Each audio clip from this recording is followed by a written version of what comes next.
Bonsoir. Il y a quelqu'un qui a déjà dit un bon animateur doit être intelligent, connaissant, subtil et avoir un sens de l'humour. C'est la seule façon de passer un message. On a une invitée aujourd'hui qui a ces 4 qualités-là. En plus d'être une légende, j'allais dire 50 ans d'expérience. Si j'ajoute les années depuis 2012, ça doit faire 59 ans parce qu'il n'arrête pas. Il écrit encore, quelquefois dans le Journal de Montréal. Il est souvent invité, donne encore des conférences. J'en ai assez dit, il n'y a pas besoin de présentation.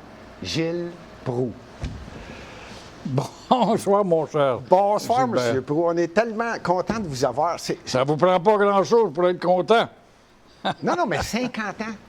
C'est ça? Ah oui. 50 mais vous arrêtez Plus pas. que 50 ans. Oui, puis en donnez-vous encore des conférences? Bien là, j'en ai pas donné à cause de la pandémie. J'avais 25 conférences d'inscrites au moment où ça a éclaté, qui ont tombé à l'eau. Mais oui? en règle générale, j'en donne une trentaine par année. Vous arrêtez pas, là? Bien, je veux pas arrêter. OK, 50 ans. Je veux juste faire un court résumé, puis après ça, on va aller voir Gilles Proulx dans le pur Gilles Proulx. Ça a commencé en 1962, 61, 62. Vous l'avez répété à quelques reprises, mais j'aime ça l'entendre. En octobre, en pleine crise des missiles. Les missiles à Cuba. À Cuba. C'est la petite station CKBM-AM à l'époque, qui n'existe plus, à Montmagny, qui m'avait embauché. Auparavant, j'avais suivi des cours de diction, d'élocution, d'improvisation, de théâtre avec Henri Norbert et José Ledoux, reporter à CKVL. J'étais un gars de Verdun, puis José Ledoux, pour moi, c'est un grand nom. Je lui dois beaucoup. Et j'étais parti en tournée, j'avais lâché mon emploi. Et puis, à Norton Electric, je gagnais 82 $ par semaine, ce qui était énorme à l'époque, 62, 61.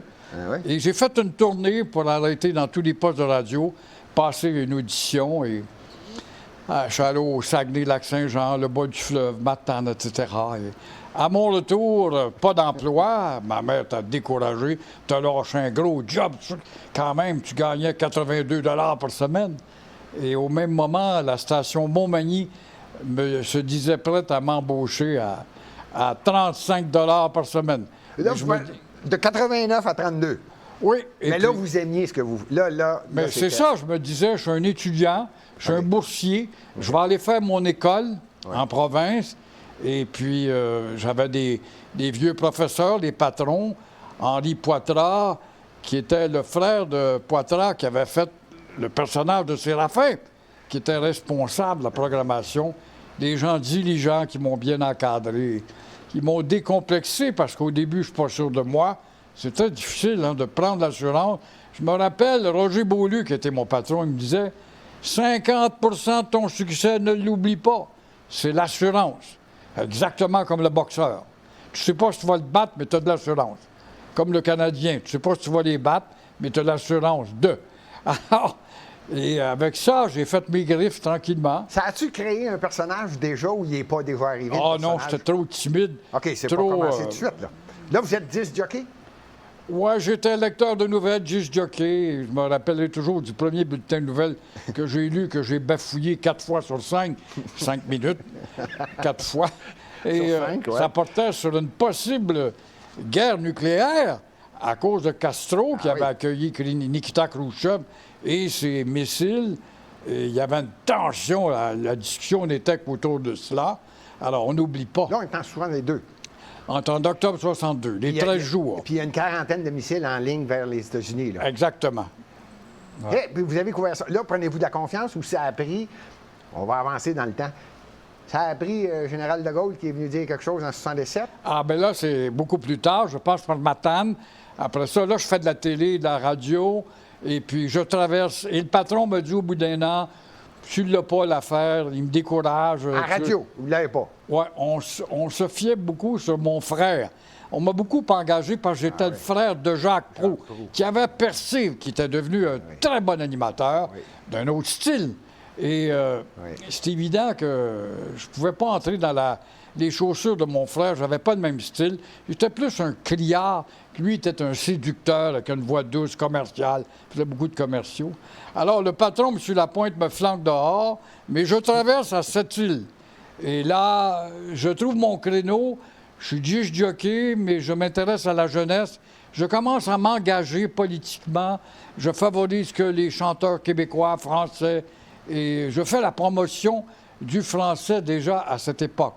Bon, ça dure 1 an, et après quoi, là, je vais à Paris, je fais un petit stage de 3 mois, je rentre à Québec CHRC, la grosse station CHRC Québec. Mais là, et là, à quelle heure, là? Là, vous êtes à quelle heure? Vous êtes, le matin, le midi, votre émission est... j'étais le midi, l'après-midi. OK. Les deux. Et je m'intéresse tout d'un coup à l'Assemblée nationale, qui s'appelait l'Assemblée législative dans le temps. Et on est en 64, octobre encore. Et là, je fais connaissance avec Pierre Bourgault, qui va organiser une manifestation, protester contre la venue de la reine Élisabeth. Et là, je commence à patauger, à me cultiver dans des affaires publiques, si on veut, et à devenir tendancieux, engagé. Et après quoi, je passe à CJMS FM, puis par la suite, je patauge à CHRS, Radio Soleil, à Longueuil, Saint-Jean, d'Iberville. Après ça, CKLM, 10 ans de temps. La seule radio qui diffuse en français que de la musique et des chansons françaises, avec Guy Darcy, Roger Beaulieu, Pierre Chouinard, Roger Lebel. C'était des gros joueurs. Là, je jouais avec une grosse équipe. Non, dans la grosse patinoire. Exactement. Je travaille la nuit, je suis disc jockey. Et on est en 65-66. Arrive l'Expo. Bon. Et là, ça c'est quelque chose. Hein. on me détache du métier de disc jockey. C'était bien beau être disc jockey, mais présenter Michel Louvain 22 fois par mois.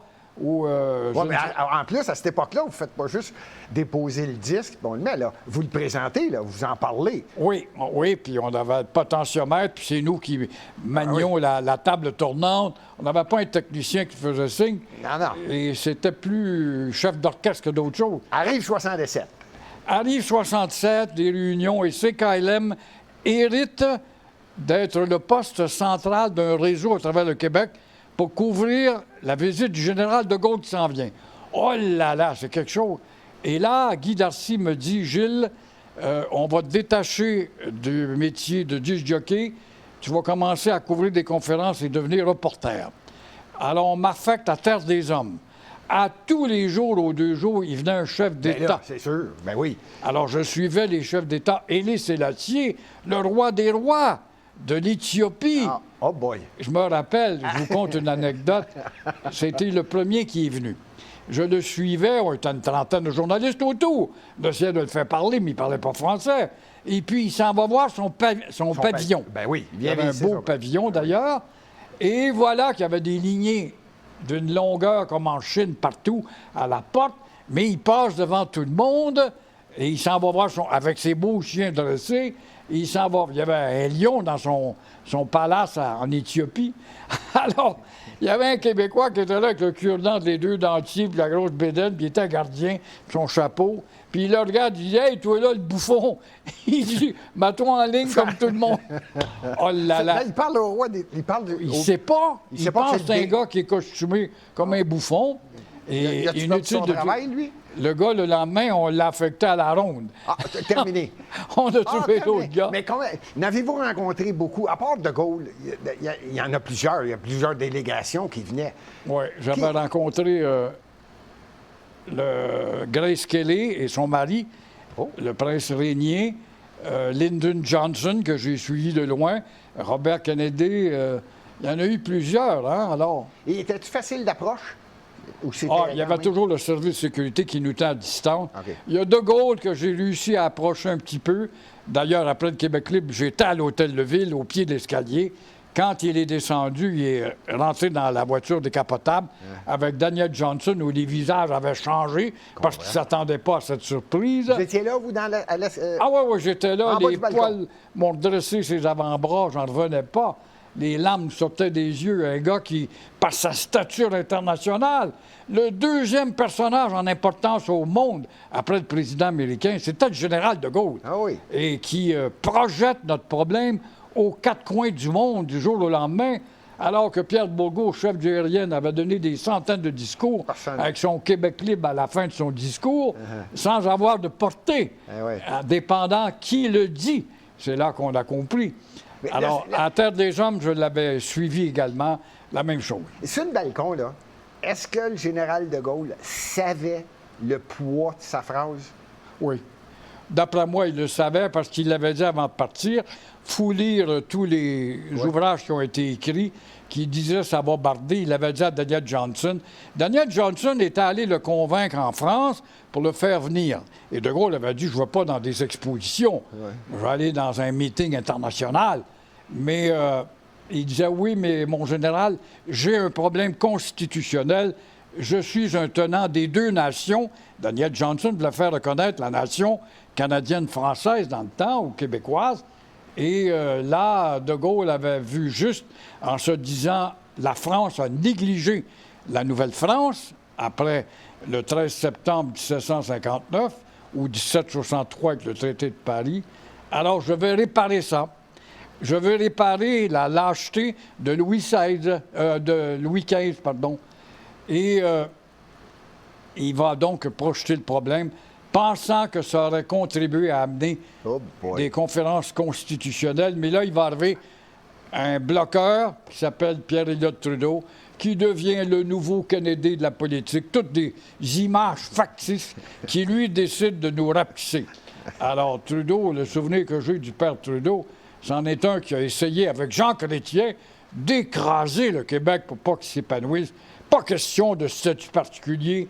Malgré qu'il y avait des libéraux fédéralistes évolués, Jean Lesage, Paul Gérin-Lajoie, Denis Hardy, Jean-Paul Lallier, c'était tous des libéraux fédéralistes réformistes. Ouais. Et on ne les écoutait pas. Alors, le temps évolue et ainsi de suite. Et c'est là-dedans que je plonge. Oui, mais là, attendez, là, Gilles Proulx prend de la personnalité. Là, c'est pas là qu'il commence à avoir le chien dans le nez, là, que Gilles Proulx commence. Parce que, si ma mémoire est bonne, c'est en 1973, vous avez été candidat péquiste. Là, lentement, là, vos couleurs sortaient. Là, les gens le réalisaient. Ça faisait un bout de temps que vous suiviez Pierre Bourgault.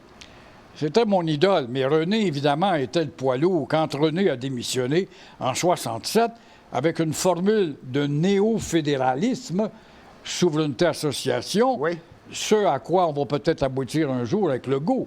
Et c'est pas extrémiste, mais les poules pas de tête qui battaient de l'aile ont créé des climats de panique. C'était facile de faire paniquer les Québécois. On leur fait peur avec un souffle, puis ça vient de s'éteindre. Alors là, on l'a fait passer pour un ogre qui voulait démolir le beau Canada, mon œil. Et puis, mais René avait la personnalité. Et là, moi, j'étais attiré par sa prestance, son vocabulaire, son entrain, sa façon de persuader. Malgré tout ça, il n'avait pas assez persuadé. Mais j'avais téléphoné au PQ, j'ai dit, je vais être candidat. Mais vous êtes de Verdun, et là, il vous donne un comté disponible. Anjou, 43 000 électeurs, j'ai pris des notes, 635 voix, et vous gagnez. Vous avez perdu par 635, là. C'est 300 voix de part et d'autre, en réalité, hein? Ben oui, t'en enlèves. Ben oui, c'est ça. Ouais. Vous avez passé pas. Qu'est-ce qui était... Êtes-vous amer de ça? Parce que vous avez été candidat une fois, terminé. Non, j'ai été candidat par la suite au municipal à Verdun, en 1977. Avec M. Bossé? À la mairie. Non. À la mairie de Verdun. Montréal est pas... Avec Lucien Caron. Ben oui.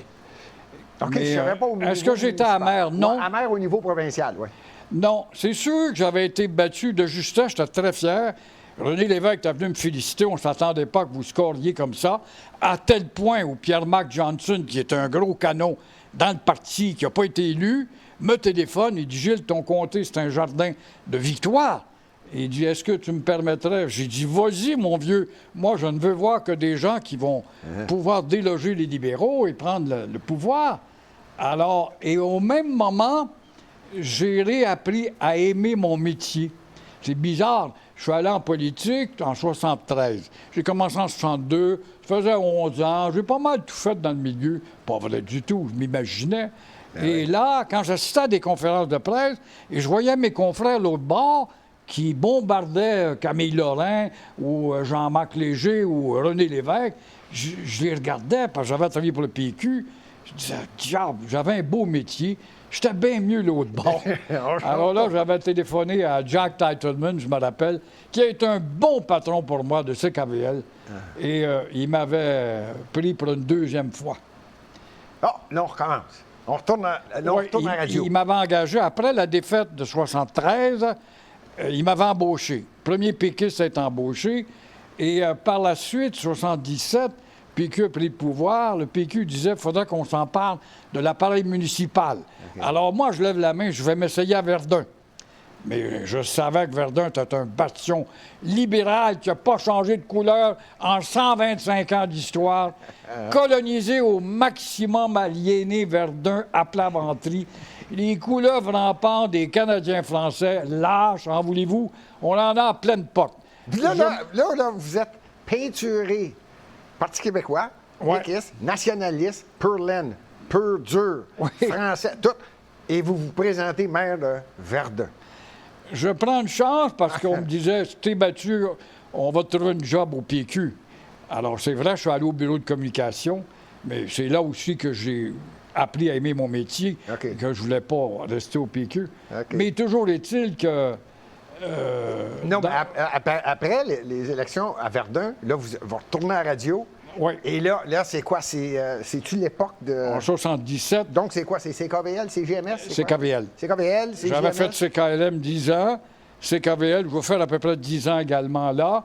Mais ce que je retiens de Verdun, je parlais de l'aplamentrisme déjà. Oui. Ça ne se peut pas une aliénation coloniale comme dans cette ville. J'avais dit ça à une fille de Radio-Canada qui m'interviewait sur la politique. Puis elle a parti à rire, elle a dit, mon Dieu, que j'avais raison. Elle dit, je viens de Hull. Puis elle a dit, on a le même phénomène. Oui, mais à Hull, vous avez été les premiers à élire un noir, Jean-Alfred, en Amérique du Nord, pays glacial. Il fallait le faire. Et on nous traite de tous les mots puis de racistes après. Et toujours est-il que je me rappelle à Verdun, il y avait un gars qui s'était présenté conseiller. Il avait mis des posters aux pancartes, ces poteaux, pour convaincre les têtes carrées, parce que c'est des rednecks, des têtes carrées. Il avait mis son slogan « Let's give a chance to a French Canadian ». Il a écrit ça. Ça se peut-tu être attardé de même? Mais ça existe, ça existait, ça existe encore. Let's give a chance to a French Canadian. Monsieur Proulx, ça a-tu changé? Je veux juste faire une parenthèse. Pas du tout, pas d'un iota. La preuve, c'est que Verdun est encore libéral. Libéral cave, ils ont eu quelques bons députés. Ils ont une bonne députée actuellement. Mais non, il n'y a rien à faire. C'est rouge foncé comme Outremont. Malgré qu'Outremont a déjà changé pour l'NPD au fédéral, en tout cas. Oui, avec le... Oui. Mais là, il est rendu à la télévision aussi, là. Oui. C'est ça. Il donne des grands conseils. Il donne des grands conseils. Verdun avait changé au fédéral aussi avec le NPD. Et Phil Edmundston, qui était un de mes amis, un Américain qui ne voulait pas faire la guerre du Vietnam, était venu se réfugier ici. Et un grand bonhomme. Il m'a donné un coup de main. Lui. Là, on a... Arrive 98-5, là. On approche de ça, là. C'est quoi? C'est KLM? Quand est-ce que vous arrivez? Moi, vous le dire, moi, quand est-ce que vous commencez à avoir une grande gueule, là? Fatigant, là, pour tout le monde, là. En 84. Je travaille à CKVL, je suis lecteur de nouvelles, j'anime des émissions d'affaires publiques. Des fois, je fais des envolées. CKC, qui était le compétiteur, m'écoutait. Il avait besoin d'une grande gueule. On m'avait abordé, puis Paul-Émile Bond m'avait dit « On voudrait battre Arthur. » Ouais, mais je suis un Montréalais, puis à Québec, un Montréalais, ça pogne pas. Arthur, c'était le géant à Québec. Oui, mais ici, c'était Pasco. Puis ici, c'était Pasco. Il était satisfait. Mais Gilles, on t'enverrait un autre poste à Québec. Ça, c'est pas les 1000 bons. Ah, puis il m'offrait un appartement, c'est plein d'Abraham. Toutes des promesses de patron, là, gonflées. Toutes des affaires qui s'est boursouflées. Ça s'évapore le lendemain, une fois que tu as signé le contrat. Alors, mais pas assez fou. J'ai dit non, j'irai pas me mettre dans la gueule du loup à Québec. Il voulait vous envoyer à Québec, là. Oui, contre Arthur. Oh boy. Mais entre-temps, une bombe, puis moi, j'enseigne à l'Université de Montréal le journalisme radio. Un de ces soirs, je fais visiter à mes élèves un ou deux postes de radio pour savoir comment ça marche. Je les amène à Radio-Canada ou une autre fois à CKAC, qui était de gros postes à l'époque. Oui. Jacques Proulx, Jacques Morancy, Yves Les Tourneaux, il y avait des gros noms là-dedans. Oui. Un poste respectable. Et puis, je rencontre dans l'ascenseur avec mes élèves Paul-Émile Bond. Mon Paul-Émile Bond, qui est le gérant général, il me dit « Gilles, je vais avoir une surprise pour toi dans peu de temps. » Là, on est en quelle année? On est en 84. OK. Je me doute de rien. On est comme en février 84. OK. Je ne suis surpris, j'avais hâte de ce qu'il va me dire. Ouais. Tout d'un coup, mars 84, une bombe, Paul-Émile Beaune quitte CKAC, retourne à CJMS où il était discothécaire et se fait donner en cadeau par Mme Crépeau, la propriétaire, la veuve, le poste de radio qui est 38 millions dans le rouge. Paul-Émile Beaune, je te le donne. Si tu es capable de le revamper, tu me donneras quelque chose après le succès. Wow. Et Paul-Émile Beaune appelle Rénal Brière, qui était son directeur d'émission, un de ses vendeurs, M. Beauchamp. Ils forment un trio très fort, puis hop, c'est ça la surprise. Gilles, il m'appelle un mois après. Veux-tu être chef des nouvelles? J'ai dit oui, pourquoi pas, je vais essayer ça, chef des nouvelles, un job d'administration. Ça m'a pas pris 2-3 semaines. Je détestais ce métier. C'était comme mener une pouponnière. Une salle de nouvelles, c'est une pouponnière. Quand tu prends des reporters, Gilles, on n'a plus de crayon, on n'a pas de stylo. Oh, moi, je couvre pas ça, ça va contre mes plaintes. Qu'est-ce que c'est ça? Il fallait amener ça à coup de pied dans le derrière, comme l'armée. Mais non, c'est pas le genre de langage qu'on devait avoir. Alors, ayant ce langage-là, tout de suite, le chef du syndicat convoque le personnel. On va avoir une réunion ce soir pour contester Gilles Proulx. Bon, ça y est, il ne fait pas l'affaire. Okay. Fait que là, c'était des critiques à pleuvoir sur la tête. Puis là, à tel point qu'il y en a un, je n'étais pas content, sors dehors, on va se battre. Il n'était pas habitué à ce genre de langage. Il n'avait jamais entendu ça, eux autres. Mais là, vous n'étiez pas animateur. Là, vous êtes j'étais chef des nouvelles. En charge de la garderie. Oui. En charge de la garderie, c'est très bien dit, la pouponnière. Et quand, à un moment donné, on a bâti une programmation, parce que là, Paul-Émile Beaune avait quitté CKAC, il fallait frapper dans CKAC pour le battre. C'était pas facile avec une antenne à 1280 sur le AM. Elle est moins puissante qu'à 730. Alors, il faut bâtir la programmation, puis Gilles, tu vas venir avec nous autres, tu vas nous trouver des gars coriaces. On va essayer de trouver un adversaire à Pasco. Oh! Alors là, j'avais invité... C'était la grosse vedette, là, à l'époque. Exactement. J'avais invité des politiciens, Denis Hardier qui était venu, je me rappelle, qui était engagé, Mathias Rioux, puis des syndicalistes connus. Puis là, je leur disais, je te fais passer un test. Je suis le président du syndicat des autobus, et là, je déclenche une grève. Comment tu m'interroges? Je le regardais en pleine face. Puis là, je voyais les gars... ça leur prenait une demi-heure à mettre la table. En radio, il faut que ça soit télégraphique. Oui. C'est 30 secondes d'introduction. Mesdames, messieurs, il y a 300 000 personnes de privés d'autobus et nous avons le président du syndicat qui continue à se lamenter, qui prétend que, à, je sais pas, moins 27 $ de l'heure, ça ne suffit pas. Qu'avez-vous à dire? C'est ça. La question courte pour le mettre dans les câbles. Moi, j'ai enseigné ça à l'université, la technique des 3 entrevues. La technique de l'entrevue serrée, la technique de l'entrevue curieuse et l'entrevue décontractée quand tu as affaire à une vedette que tu ne peux pas malmener. Alors là, eux autres, ils me regardaient aller, c'est moi qui mettais en boîte, je faisais passer des tests. Tout d'un coup, les 2 secrétaires de Paul-Émile Beaune, qui sont l'autre bord de la vitre, j'ai dit, coudonc, que c'est qu'on a à chercher un candidat? C'est Gilles, on va le mettre derrière le micro. Et là, ça a été paf, le point de départ.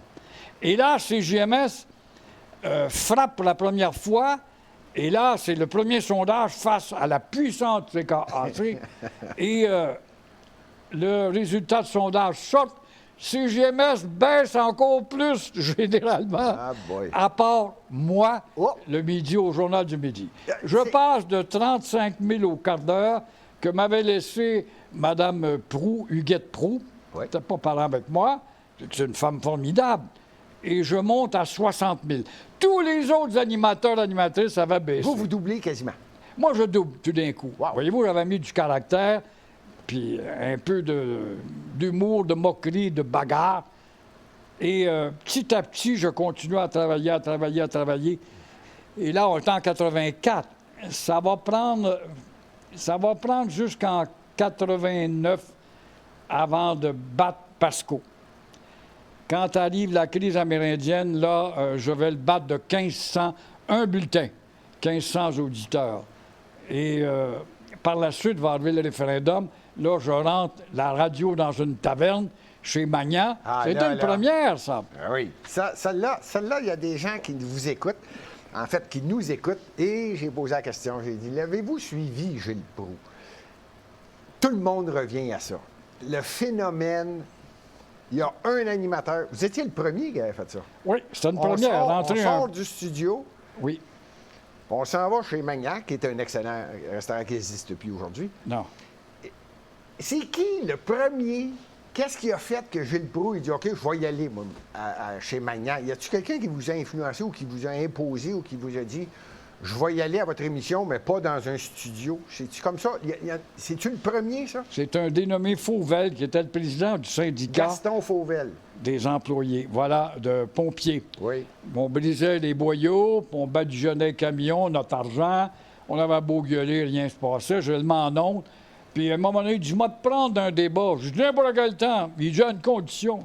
Il dit, on va aller chez Magnan parce qu'il amenait sa bande. Alors, parfait! N'importe quel temps. En quelle année? Là, on est rendu en 96. OK. 17. Mi-90. Et mais là, vous ramassez chez Magnan, ça s'était jamais vu, là. Sortir un animateur d'un poste de radio. 550 pompiers, bondés à craquer. Et puis là, je reçois des menaces. Moi, c'est quand j'entends les journalistes se faire des petits articles. Une telle a reçu des menaces. Puis, hey, des menaces. J'ai reçu des balles de carabine, moi, 303. Next one's gonna be in your head. J'ai reçu une boîte d'excréments à Noël de la part des Mohawks. On en fait ça un plat, je n'ai même pas parlé. Mais, en tout cas, les nombrilistes voulaient avoir de la publicité. Alors, revenez chez Magnan, parce qu'il n'y a pas eu une bataille, là. Oui, justement. Okay. Alors là, 550 pompiers, puis il y en a une couple qui veulent te casser la gueule là-dedans. Je téléphone à Régis Lévesque, parce qu'entre-temps, je diversifie mes goûts. Le hockey, j'adopte Denis Savard, qui est devenu un de mes amis. J'ai sa bague ici, des Blackhawks de Chicago. Okay. Et puis, la boxe. Là, je découvre, parce que je suis un amateur de photos, Richard Morancy, qui était chef des sports à CKVL, il dit, Gilles, il dit, t'aimes pas la boxe? Oh, c'est un sport barbare, je vois pas cette opinion, là, comme tous les faiseux. OK. Mais il dit, t'es un amateur de photos. Il dit, m'a donné une part sur le bord de la Reine à côté, pour que faire des photos. Je vais en voilà à côté sur le bord de la Reine, au centre Paul Sauvé, puis je fais des photos. Gary Summerhays, le champion du Canada, d'Halifax, contre la merveille du temps, Eddie Melo, un beau boxeur. Ah, oui. Et Gary Summerhays, par son intelligence, il l'avait fatigué pour gagner. Et là, je tombe amoureux de la boxe. Mais quel sport! C'est le surpassement, c'est le gars tout seul. T'as pas un coéquipier à l'aile droite ou à l'aile gauche pour t'aider. C'est toi-même. Et je découvre Mario Cusson, avec son drapeau du Québec, qui s'en prend à Dave Hilton, qui commence les 3 Hilton au programme. Les Hilton parlent français, ils venaient de la Pointe-Saint-Charles, moi j'étais de Verdun. Je voyais l'affinité, comprenez-vous? Je voyais toute ma jeunesse là-dedans. Et par la suite, je me suis lié à Alex surtout, j'étais son gérant. Mais tout ça pour dire que pendant ce temps-là, les pompiers à la taverne, je téléphone à Régis, je dis, Régis, il y en a qui veulent me casser la gueule. Viendrais-tu manger demain chez Magnan? Ouais. Moi, te rappeler, Gilles. Il me rappelle 3 fois. Ouais, Gilles, écoute-moi bien, t'es si ouais, là, tabarnak, écoute-moi bien, là. Il va y avoir 12 gars avec des nez écrasés, puis il dit, si t'as peur, tu fais mieux d'aller te faire foutre. Alors là, j'avais ma garde prétorienne. Qui arrive, qui est là chez Magnan. Ouais, là, c'est plein pour me huer, puis bon, très agressif, il y a des syndicalistes. Mais là, c'est quoi? Il y a une grève? Non, il faisait du trouble. Il faisait du trouble, les pompiers faisaient de la pression. OK, parce que... Ils badigeonnaient les camions, ils perçaient des boyaux, ils ont cassé des équipements. Fait que je recevais Fauvel, puis on se pognait là-dessus. J'avais la convention de Fauvel, avec tous ces congés de maladie, puis des exagérations intenables. Mais évidemment, lui, il tenait ça. Et à un moment donné, il y en a un dans le groupe qui arrive près de la scène. Gilles Proulx, vous êtes un anti-syndicaliste. Gilles Proulx, vous êtes un fasciste. Gilles Proulx, vous êtes un maudit baveux. Puis, fait que là, moi, je le regarde. Je l'envisage, j'ai pas peur du tout. J'ai dit, va te faire foutre, t'es un malade mental. Le TVA filme tout ça, là, au téléjournal. Là, c'est vous là, qui dites, ton gars, t'es un malade mental. Oui. Et puis là, je fais un clin d'œil. à Régis. Et Régis, il m'envoie un jeune boxeur, je ne connais pas, un élève d'Alex Hilton, 5 pieds 6. Lui, il a à peu près 5 pieds 10, le gars, puis il te le poigne par les ouïes devant les 500 personnes. Puis il te l'amène comme le frère directeur, il le sort de la taverne avec un coup de pied dans le derrière. Personne n'a bougé. Puis quand ils ont vu Robert Clérou rentrer, le silence était... Rien que voir Robert Clérou avec le nez écrasé, 6 pieds 2, puis que tu connais son pedigree à Robert Clérou. Ben oui, mais les gars, il y avait combien de pompiers, là? Il était à 525, 550. Il n'y a plus de place. On est impacté, là. Complet. On vous a pas dit à la fin de l'émission, M. Proulx, allez-vous-en par en arrière? Oui. Alors, à la fin de l'émission, c'est ça. Ça avait bardé, vu des étincelles. M. Magnan vient me voir. Il dit, Gilles, il dit, voulez-vous sortir par en arrière? Ouais. J'en ai pas question, voyons donc. Pas d'affaires. Puis là, je rentre dans la foule. Puis là, les gars, hey, Proulx, t'as du gars. Ils me donnaient des tapes sur les épaules. J'avais reviré l'opinion à l'envers. Ah oui, ah oui. Je les haïssais pas, mais je trouvais que c'était mon argent qu'il dilapidait et l'argent de tous ceux qui écoutaient. C'était ça, le but de l'image à transmettre, dans le fond. Oui, mais attendez donc, là, vous venez de le dire, l'image à transmettre. Gilles Proulx, là, à la base, vous êtes de Verdun, hein? Un gars vraiment de Verdun, né là, hein? Vous demeurez encore à l'île des Sœurs, dans le Verdun. Ouais. Bon. Jeune, c'était-tu un baveux?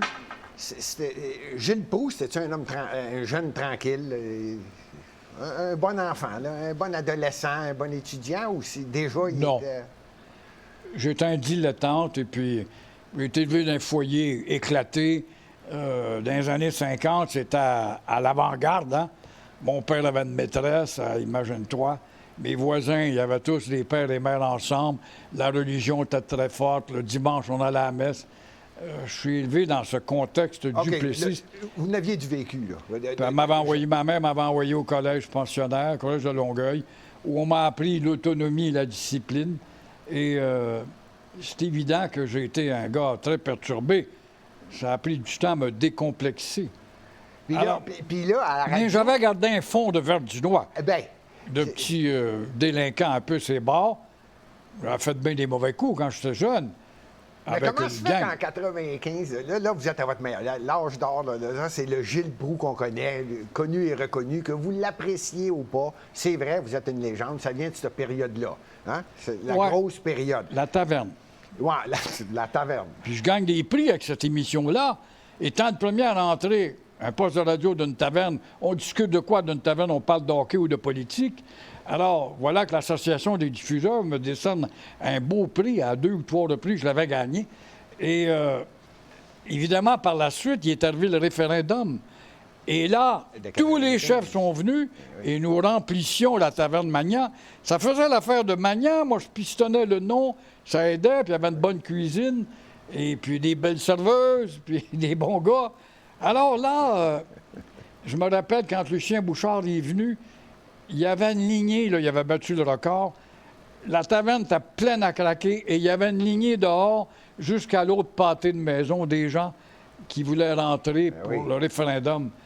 Et je me rappelle, j'avais dit à Lucien, les sondages venaient de sortir, puis je disais à Lucien, j'ai dit, écoute, si on pogne 48, écoutez bien ça, j'ai dit, si on pogne 48 %, j'ai dit, on va être en voiture, on va pouvoir au moins négocier un statut quelconque. Il dit, tu fous, toi? Comme ça, tu sais, très stantard. On m'a dit, tu connais rien. Et tu fous, toi? Il dit, on gagne. On n'a pas gagné. On s'est fait voler, mais on a eu 49,4, c'est ça?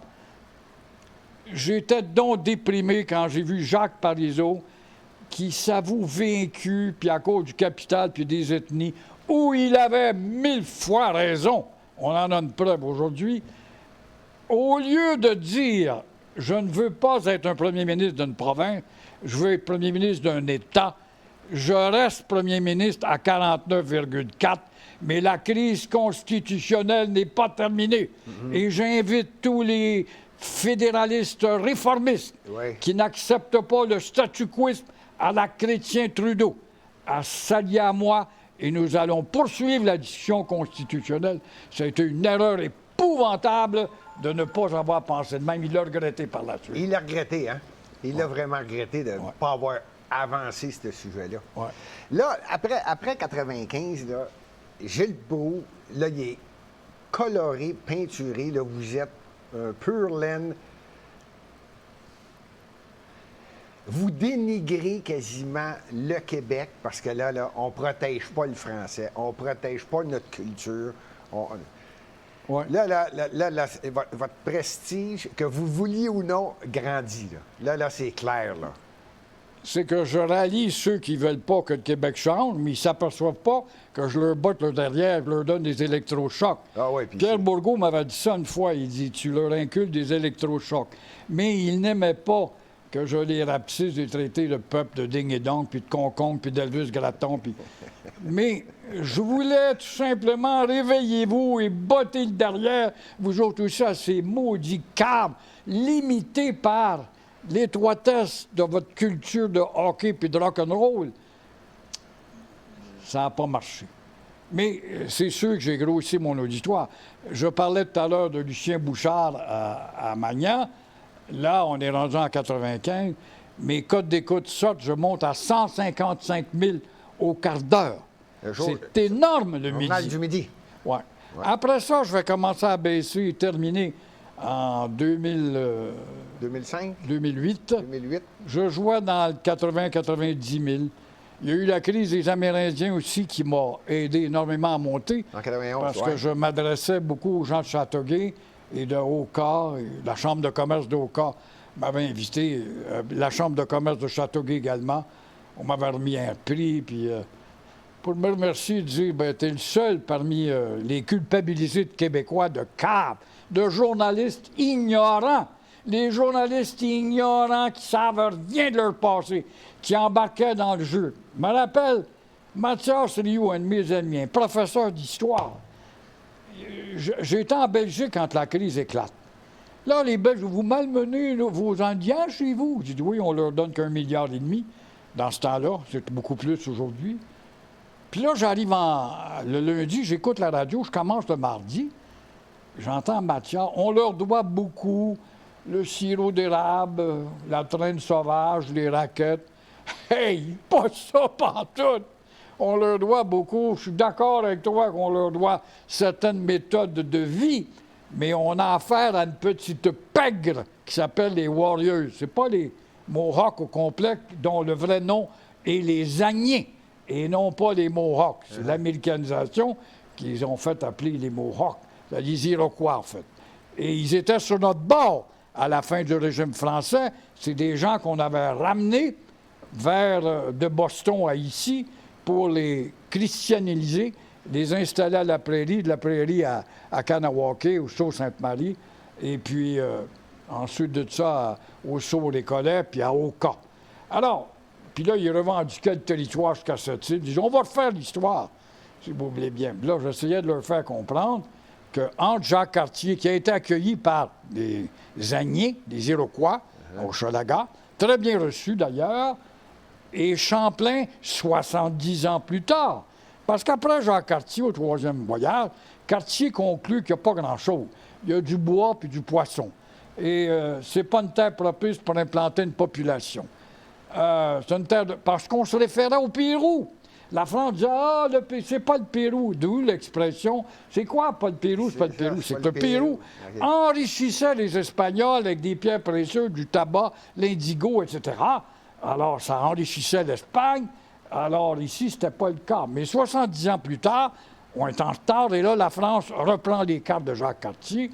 Et quand Champlain arrive, avec les cartes de Jacques Cartier, il n'est pas accueilli par des Iroquois. Il est accueilli par des Algonquins, des Atikamekw, des Abénakis, des Montagnais qui sont à Québec, qui lui disent « Tu es le bienvenu ». Voyez-vous qu'on n'a pas conquis le pays.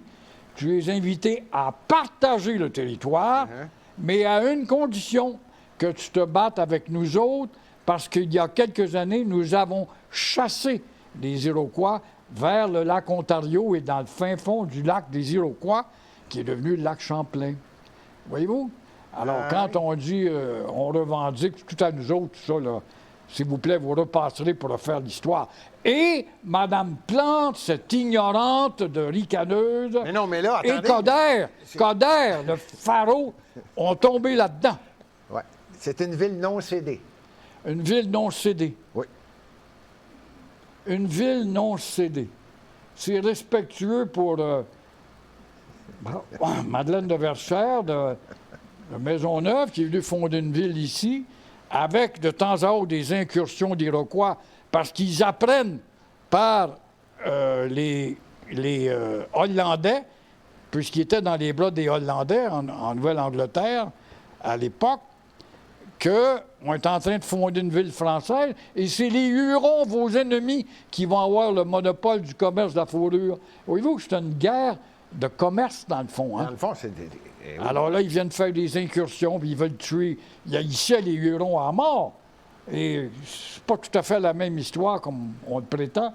Et quand j'entends, moi, le territoire non cédé, quand il y a eu des douzaines d'historiens chevronnés, moi, je suis un amant de l'histoire. Je ne suis pas un historien, mais je suis un gars qui s'est intéressé à l'histoire. Et malgré ces mises au point de Jacques Lacourcière, puis combien d'autres, Marcel Tessier, et combien d'autres, et d'autres, et d'autres, puis le message ne passe pas dans la tête de ces deux innocents-là qui veulent se faire un capital. Sur quoi, je ne sais pas, que les Anglais, parce que c'est les Iroquois, c'est tout simplement les alliés des Anglais, et ils continuent à perpétuer ce mythe qui est dégueulasse. Au théâtre Centaure, un théâtre anglais, encore une fois, on va voir une pièce de théâtre. Les animateurs souhaitent la bienvenue en anglais, en français, puis en iroquois.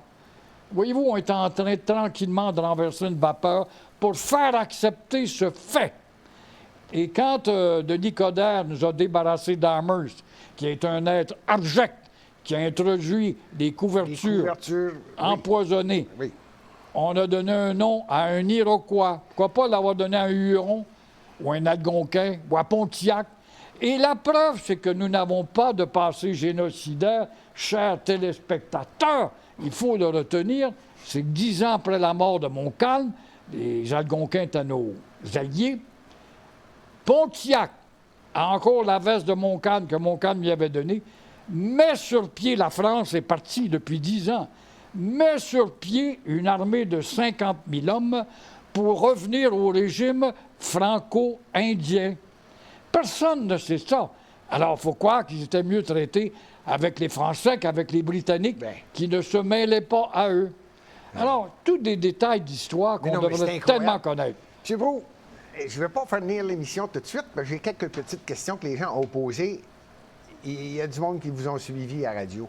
Mais j'aimerais ça que vous nous confirmiez que vous allez revenir. Moi, je veux parler à la prochaine émission, le Globe-Trotter, celui qui a visité, celui qui connaît l'histoire, celui qui commence à avoir du plaisir à parler. Là. Je peux-tu vous faire dire, oui, ça va me faire plaisir de revenir, pas la semaine prochaine, mais quelque part dans ce... Oui, je vous promets. Bien gentil. Je suis un homme de parole. Et on apprécie vraiment. Puis il y a beaucoup de gens qui posaient des questions, puis ils m'ont dit, Gilbert, il faudrait que tu y parles Globe-Trotter. Quel est son pays favori? Puis là, j'ai dit, si j'embarque dans ça, on va le perdre. Il va nous parler de la Thaïlande. Êtes-vous citoyen d'honneur au Maroc? Du Maroc. Hein? Je suis allé 15 fois. C'est l'ambassadeur qui m'a fait citoyen. Et là, j'ai dit, on peut pas faire, en une émission, faire parler Gilles Proulx puis essayer de le connaître le plus. Mais les questions qui sont revenues. Je pourrais faire la promotion de Jean Gilles Proulx et cette fois, nous allons accentuer sur le Globe-Trotter. Oui. Bien, merci d'accepter. On va essayer de faire ça avant que... Mais je dois faire tout de suite, là, donc. C'est comme tu veux. Hey, écoute, je suis arrivé 1 heure avant le temps. Je devais commencer à 2 heures. Moi, ça me dérange pas. Moi, ça... ben, parfait, allons-y. On peut partir, mais on peut en faire un 2 heures, là. 2 à 3, allons-y. Si ça te dérange pas. Non, mais là, je demande au régisseur. Il n'y a aucun problème. OK. Ben, quand j'ai entendu ton technicien rire, j'ai dit c'est bon signe. Oui, c'est bon signe. Ah oui, il n'y a pas d'objection. Bon, bien, avant de m'en aller dans le deuxième sujet qu'on va considérer comme étant phase 2 de l'émission, on termine avec la première. Parce qu'il y en a qui vous ont suivi, puis là, qui posent des questions. On ferme l'émission, là? Non, on ne ferme pas l'émission. Je veux avoir des réponses à ça. Parce non, qu'il y a des gens elle est finie, l'émission, là? Non, elle n'est pas finie. On la continue, là. Celle d'1 heure, là? Non, on la continue encore, là. OK. Vous ne voulez pas qu'on l'arrête? On ne l'arrêtera pas. On continue. Non, mais là, on rentre dans les voyages. On fait donc une autre Pas- émission? Pas tout de suite. Ah, OK. Il me reste à finir celle-là. Ah, excellent. Allons-y. Parce qu'il y a des gens qui veulent savoir des petites choses sur Gilles Proulx quand il rit de la police, boum, boum, puis des choses du genre. Ouais. Alors là, je veux la vérité parce qu'il y a des gens qui ont posé cette question-là. C'est qui, Alain, quand vous parliez du garage d'Alain, quand vous l'appeliez? C'est qui, ça? C'est-tu quelqu'un que vous connaissiez d'avance qui est pas Ouais, loin c'est de un de mes Verdun? chums. C'est un de vos chums qui... C'était toute une galerie de personnages que je connaissais. Puis il y en avait des berlus là-dedans. Oui. Puis j'ai fait des sondages. C'était pour me moquer de Léger. Ça, là, je vous parle de la maison des sondages scientifiques. C'était scientifique en colique, ça. Je vais t'expliquer. Oui, voyez donc. On y va, là? Allez-y, Mais expliquez-moi ça. t'en poses pas la question, là? Ah, ben là, je peux vous poser la question, je n'ai pas fini. Madame Martin, c'est qui? On va Madame savoir Martin, ça. qui est décédée, Oui. Après ça, la petite niaiseuse. Des fois, La vous petite venez chercher niaiseuse. la petite niaiseuse qui riait pour rien. qui riait pour rien. Tout le monde l'a reconnu en passant, Régis Lévesque. Ça, c'était le gars. Lui, il était drôle, lui aussi. Je suis dans la barbe. Ah oui. Comment?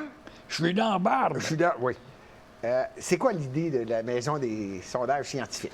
L'idée de la maison des sondages scientifiques, c'est qu'on est envahi par les sondages. C'était une GIF allégée et compagnie, puis COP, puis tout ce que tu veux, puis comme sondage. On va faire des sondages scientifiques, mais on va trouver des gens, moi, du vrai peuple.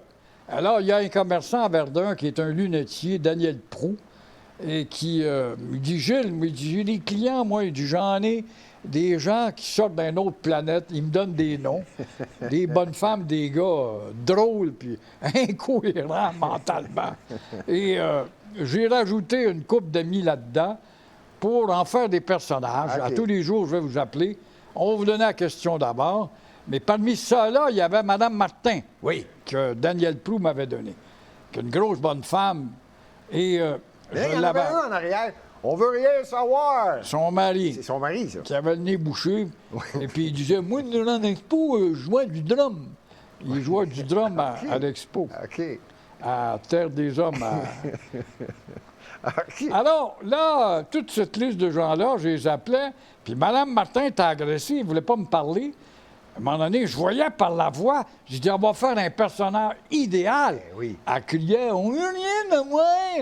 Fait que là, à un moment donné, la police m'appelle. Écoutez, M. Proulx, Mme Martin, en principe, sera en droit d'intervenir contre vous. Alors là, je dis, tiens, fais pas peur qu'on va répondre à Mme Martin. J'ai besoin de Mme Ben oui. Martin. Ben oui. Mais ça a duré combien de temps, ça? Fait que là, j'appelle Mme Martin. Je dis, Mme Martin, j'ai dit, c'est Gilles Proulx. Je dis, écoutez, j'aimerais que vous participiez à notre maison de sondage. On va vous donner des prix. Puis c'était une pauvre dame, elle était sur le BS, pauvre comme job. Alors là, à un moment donné, je voulais la voir. Par sa voix, je m'imaginais qu'elle ressemblait à la bonne femme du Parc Belmont. Rappelez-tu au Parc Belmont qu'il y avait la grosse bonne femme qui... Il y avait peut-être une barbe aussi, peut-être. Non. Non? Non. La grosse madame avec une barbe ou une moustache, là? Moi, elle avait une moustache. Ouais. Alors, le disque qui roulait depuis des années, quand j'étais petit gars, la bonne femme du Parc Belmont. J'arrive là, elle est exactement comme la bonne femme du Parc Belmont. J'ai dit, il y Madame avait- Martin, on s'en va vous voir. Ils dit, on peut-tu vous offrir du Saint-Hubert? Oui, c'est très gentil. Venez me voir. Elle habite à telle adresse. À un moment donné, le téléphone sonne. Mais, M. Proulx, s'il vous plaît, je préférais du Kentucky. Ah bon? C'est plus gras, Mme Martin. Mais on préfère du Kentucky, puis apportez-nous une grosse bouteille de Coca-Cola. OK. Fait que, oh boy, oh boy. Alors, on s'en va manger là. Et puis, je la voyais exactement comme je l'avais imaginé. Puis son mari en arrière, avec ses grosses lunettes épaisses. Exact. Moi, M. Proulx, on joue du drum. On veut rien savoir. Fait que là, je me suis allié, ce couple-là à moi. OK. Là, je les faisais participer à beaucoup de sondages. Oui. Et puis, c'était M. Alain qui avait un garage, c'était un de mes amis. Il y avait toujours un garage, il n'y avait rien à faire. Oui. C'était tellement drôle. C'est Ce ça. matin, C'est ça. on a eu un gars avec une Volkswagen, on a ouvert le capot et pas de moteur. On ne sait pas quoi faire. On a appelé un autre mécanicien. Les gens pognaient là-dedans, là, puis ils tombaient là-dedans, mais ça se peut-tu? Puis il y avait Mme Napoléonée qui était toujours enragée. Oui, la petite niaiseuse, c'était qui? Puis la petite niaiseuse, c'était une petite fille qui ricanait tout le temps pour rien. Elle, ça Elle doit n'avait beaucoup pas de marier tout le conversation, elle riait. OK, c'est ça. Ça, c'était un disque en réalité. OK. Puis il y avait Régis Lévesque, lui, c'était drôle. Régis Lui, Lévesque, tout le monde on- l'a reconnu, lui. Ah ben oui, Ah ben je suis non, dans là, la barbe. c'est- ben ouais, Je suis dans la là, barbe. c'est- Puis il parlait de Mme Martin, puis Mme Martin parlait de lui. Oui. Fait qu'un bon soir, il y a un gars qui m'appelle, il dit, j'ai un restaurant à Verdun, M. Proulx. Il dit, je t'écoute. J'ai été écouté, mais c'est épouvantable. Il dit, j'aimerais ça offrir un dîner à Mme Martin avec son mari. Oh, une belle sortie. Fait que j'appelle Mme Martin. Mme Martin, vous êtes une personne importante. Le restaurant J'aime la frite aimerait vous recevoir. C'est vrai. Au même moment, là, c'est le lundi. Elle va aller manger le mercredi. Alors, j'ai dit, ceux qui veulent voir Mme Martin, mercredi, elle va être bon. Mardi, ceux qui veulent voir Mme Martin.